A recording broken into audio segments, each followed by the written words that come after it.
Assalamualaikum warahmatullahi wabarakatuh. Baiklah teman-teman semua, hari ini kita akan mempelajari aplikasi pengolah angka yang ada di HP kalian semua ya.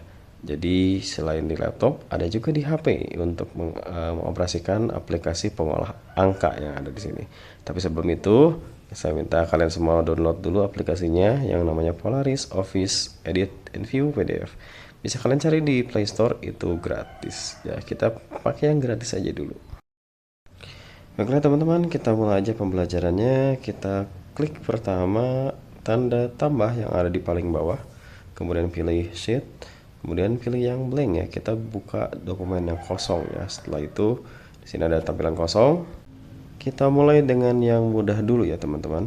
Di sini untuk aplikasi pengolah angka itu digunakan untuk menghitung angka. Kita coba contohkan di sini, kita masukkan angka nilai 1 di sini. Kemudian di bagian B-nya kita angka 2 ya. Setelah angka 2, nah ini perhitungan sederhana. 1 tambah 2 sama dengan berapa? Nah, dalam Excel kita ketik sama dengan, kemudian kita pilih ke sheet yang pertama yaitu A1 ditambah dengan B1. Ini bisa dilihat ya. A1 nilainya 1, B2 nilainya 2. Hasilnya adalah 3. Nah, ini kalau kita rubah, A1 kita rubah menjadi nilainya 68 dan B1 maaf, kita rubah nilainya menjadi 233. Maka hasilnya akan berubah menjadi 301. Nah, ini adalah penjumlahan sederhana dari Excel. Tapi di sini kalau misalkan kita hilangkan dengan kita ganti dengan X, maka nilainya tidak akan menjadi value. Kenapa? Akan menjadi value. Kenapa? Karena perhitungan Excel hanya dapat dilakukan dengan angka. Nah, X itu adalah karakter atau huruf ya, jadi tidak bisa dihitung. Ya, ini kita coba masukkan lagi. Jadi sekarang kita contoh yang lain ya. Di contoh yang lain ya, kita bikin contoh yang agak rumit sederhana. Sebentar ya, kita buat dulu.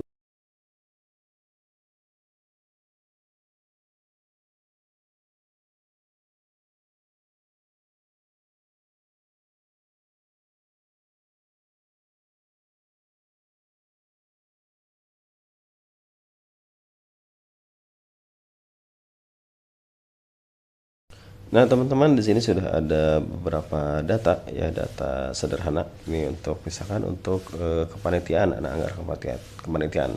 Di sini kita akan menghitung total semua antara konsumsi dikalikan jumlah konsumsi atau jumlah panitia yang ada. Ya, di sini letak dari jumlah panitia itu ada di kolom C2.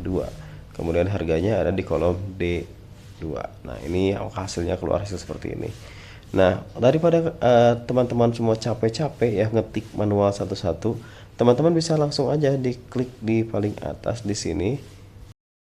Kemudian di tab copy ya. Nah, kemudian di blok dari atas sampai ke yang paling terakhir sini di blok, kemudian tinggal dipastekan. Maka akan otomatis keluar hasil seperti ini. Jadi tidak usah capek-capek ngetik satu-satu lagi.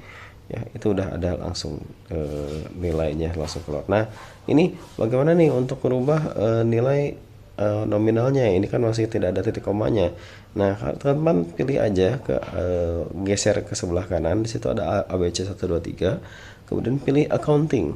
Di situ ada decimal places, adalah jumlah nilai desimal di belakang komanya ya. Di belakang komanya ada berapa? Kita pilih 0 aja. Sayang sekali di sini tidak ada rupiah ya. Kalau ada rupiah mungkin akan lebih baik. Tapi kalau teman-teman pakai Microsoft Excel mungkin akan ada ini currency rupiahnya ya. Nah, ini jadi nilainya akan mungkin lebih terlihat seperti nominal yang bisa kita hitung. Nah, sekarang kita menghitung totalnya nih. Bagaimana caranya? Kita mulai ke rumus atau formula Excel yang pertama, yaitu total atau summary ya. Kita pakai rumus sum di sini. Nah, tapi sebelum itu ada beberapa rumus yang mungkin akan saya kasih tahu ke teman-teman sekalian. Tapi mungkin saya fokusnya di sini ke sum-nya dulu ya. Ya, kita ketik aja di sini sama dengan sum ya, kemudian kurung buka. Kita pilih kolom atau isi value yang akan kita hitung. Di blok dari atas sampai bawah datanya yang akan kita hitung, kemudian kurung tutup. Nah, maka nilai total atau nilai rumus summary akan keluar seperti ini. Ya, ini saya bold biar lebih jelas ya. Nah, kemudian Setelah itu selain rumus summary ada rumus lain atau formula lain yang mungkin perlu teman-teman ketahui ya. Agak lebih mudah mungkin akan saya coba kasih judul ya di atas ya. Coba kita kasih judul di atasnya sebentar. Sabar ya teman-teman ya. Ini nah kita mungkin kita mulai dari left dulu ya. Oh tapi supaya nah kita ini left ya, left kemudian kita pilih B2 itu adalah letak dari konsumsi ya, kemudian titik koma 3. Nah, kenapa tidak bisa? Karena di sini rumusnya tidak menggunakan titik koma, tetapi menggunakan koma. Kita lihat di sini, lihat di pop up-nya ya, di situ kan koma yang digunakannya bukan titik koma ya. Kemudian di sini kita pilih B2, letak di mana konsumsi itu ada, kita ketik koma. Kemudian berapa karakter yang akan kita bawa? Di sini saya masukkan 3 karakter. Nah, ini bisa kita lihat nih, konsumsi 3 karakter dari sebelah kiri itu adalah konsumsi. Nah, coba kita rubah jadi keempat, jadi 4 karakter ya, jadi cons ya, KON. Ya, ini adalah 4 karakter pertama dari sebelah kiri. Ya, seperti tadi, daripada ribet kita ngetik satu-satu, ya kita pastekan aja langsung. Nah, itu akan keluar sama seperti ini. Nah, ini ada pertanyaan, mungkin nanti akan ada pertanyaan ya, tapi kita lanjut dulu. Di sini kita oke, kita bikin tabel aja lah ya. Kita bikin kolom supaya lebih mudah dimengerti. Di sini ada formula left, kemudian formula right, kemudian sebelah sini mid. Oke.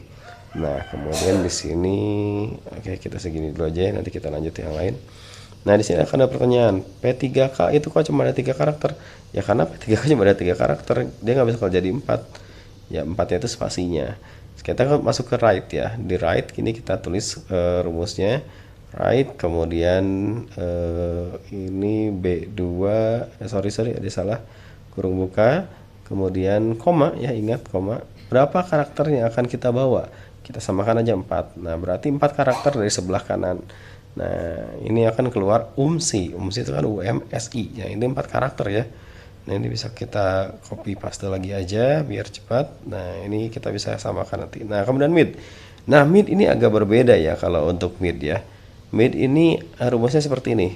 Mid, kemudian kurung buka, pilih kolomnya yang mana yang ingin kita coba ya. Di sini kita masih pakai B2 ya. Kemudian di sini bedanya, mau dari mana nih startnya nih perhitungannya. Perhitungan kolomnya mau perhitungan karakternya mau dari mana nih, ya ini kita mulai dari B2 ya, kemudian kita mungkin mulai perhitungannya dari karakter keempat atau ketiga deh ya.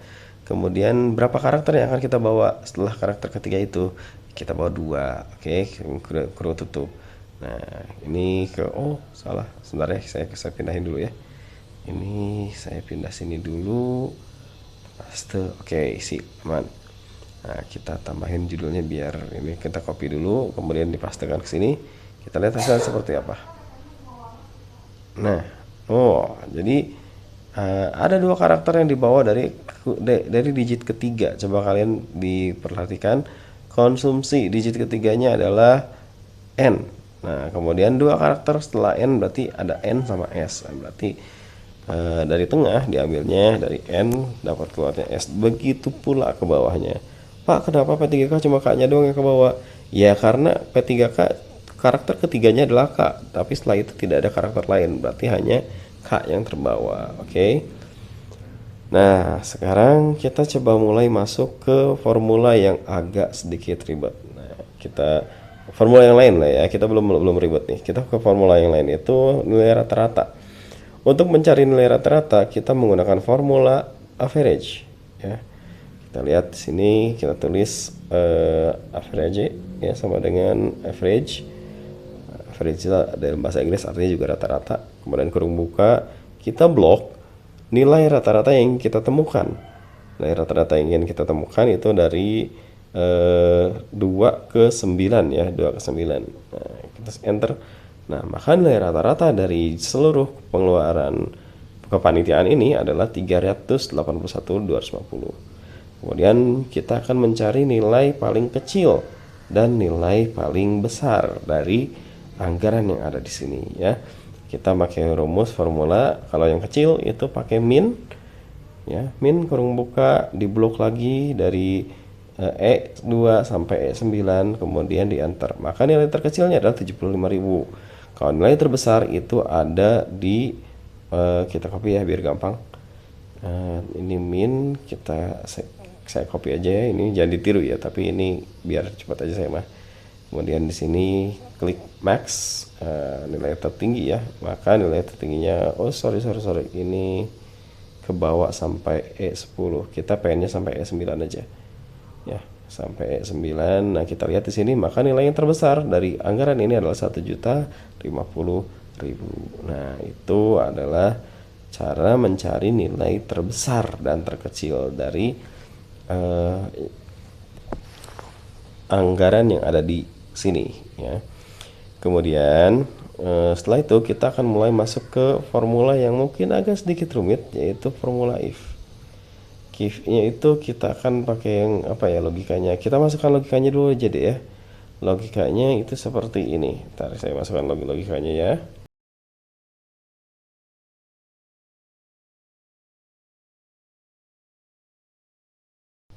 Oke, nilainya sudah masuk. Nah ini saya rapikan dulu ya. Kita pakai wrap text ya. Ini untuk biar supaya rapi aja kelihatannya ya. Ini ada logika seperti ini. Jika harga lebih besar dari 250.000 maka perlu ditinjau. Jika tidak, aman. Nah ini adalah logika yang akan kita gunakan untuk menulis rumus if di sini ya. Caranya kita tulis sama dengan if ya, sama dengan if kurung buka kondisi pertama. Kita lihat di sini adalah di harganya ya, harga total harga di sini E2 ya. Kemudian di sini kita ketik if kurung buka, ini kita rubah dulu keyboardnya, kurung buka kondisinya itu E2. Saya rubah dulu ya keyboardnya sebentar. Nah kita ketik E2 manual aja ya, karena tadi dicoba ternyata gagal kalau nggak manual.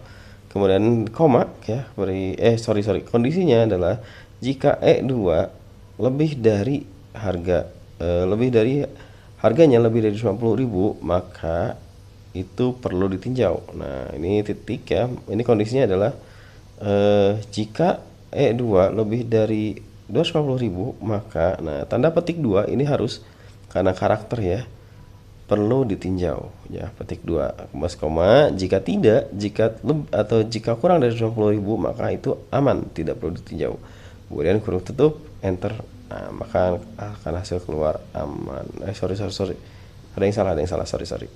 Di sini rumusnya lebih dari ya, lebih dari itu berarti yang ke kanan arah tanda panahnya. Nah ini perlu ditinjau. Nah ya kita lihat nih, benar nggak nih ya kan, 875 itu lebih dari 250.000 maka itu perlu ditinjau. Nah kita lihat yang lain, data yang lain sesuai atau tidak ya, kita paste. Nah kan 100.000 aman karena dia lebih rendah dari 250.000 ya.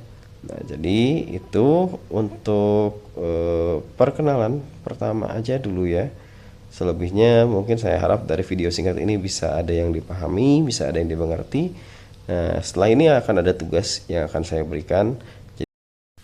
Nah jika teman sudah selesai mengerjakan pekerjaannya, nah kalian bisa klik di sini save as, kemudian cari di sini device ya, karena kita menyimpan di HP ya.